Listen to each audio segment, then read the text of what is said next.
Serial यह रिश्ता क्या कहलाता है में आने वाला यह ट्रैक दर्शकों के लिए पूरी तरह से धमाकेदार होने वाला है, क्योंकि कहानी में इस बार ऐसे मोड़ जुड़ने वाले हैं जिनकी किसी ने उम्मीद भी नहीं की थी।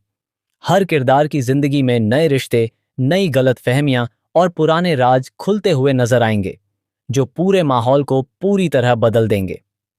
आने वाले एपिसोड में सबसे बड़ा ट्विस्ट यह देखने को मिलेगा कि तान्या अचानक गुस्से में आकर दिशा को थप्पड़ मार देती है। यह सब तब होता है जब दिशा मायरा और मुक्ति पर गुस्सा करते हुए उनसे ऊंची आवाज में बात कर रही होती है। उसका रवैया लगातार आक्रामक होता जाता है और वह बिना सोचे समझे ऐसी बातें कह देती है जो हालात को और ज्यादा बिगाड़ देती हैं। इसी दौरान तान्या वहां पहुंच जाती है और वह यह सब देखकर खुद को रोक नहीं पाती। तान्या का गुस्सा इस हद तक बढ़ जाता है कि वह दिशा को थप्पड़ मार देती है और इसी के साथ वहां मौजूद सभी लोग हैरान रह जाते हैं।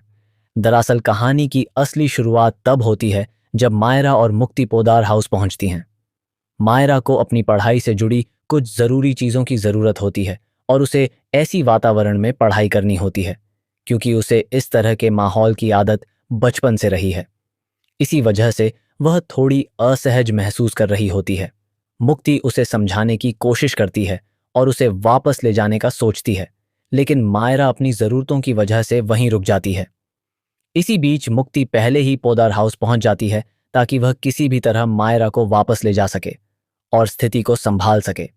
लेकिन कहानी में मोड़ तब आता है जब अचानक तान्या वहां पहुंच जाती है। तान्या जैसे ही मायरा और मुक्ति को देखती है, वह कुछ पल के लिए चौंक जाती है। उसे समझ नहीं आता कि ये दोनों वहां क्या कर रही हैं। दूसरी तरफ मायरा और मुक्ति भी तुरंत स्थिति को संभालने की कोशिश करती हैं और तान्या से अनुरोध करती हैं कि वह इस बारे में किसी को कुछ न बताए, क्योंकि अगर घर के बाकी लोगों को पता चला तो बड़ा बवाल हो सकता है और स्थिति पूरी तरह खराब हो जाएगी। तान्या पहले तो थोड़ा सोच में पड़ जाती है, लेकिन फिर वह एक अलग ही अंदाज में जवाब देती है। वह कहती है कि वह किसी को क्यों बताएगी और वह खुद भी उन्हें बहुत मिस कर रही थी।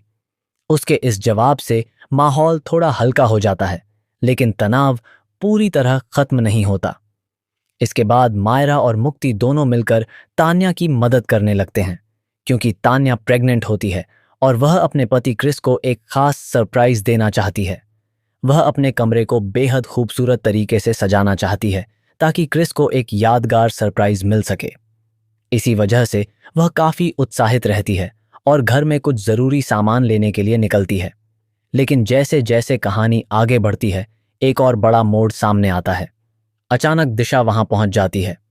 उसका इरादा होता है कि वह तान्या से बातचीत करेगी और उसे डिनर पर इनवाइट करेगी ताकि रिश्तों में आई दूरी को थोड़ा कम किया जा सके। दिशा को लगता है कि शायद इस तरह सब कुछ ठीक हो सकता है और घर का माहौल सामान्य हो जाएगा। लेकिन जैसे ही दिशा वहां पहुंचती है और मायरा तथा मुक्ति को देखती है, वह पूरी तरह भड़क जाती है।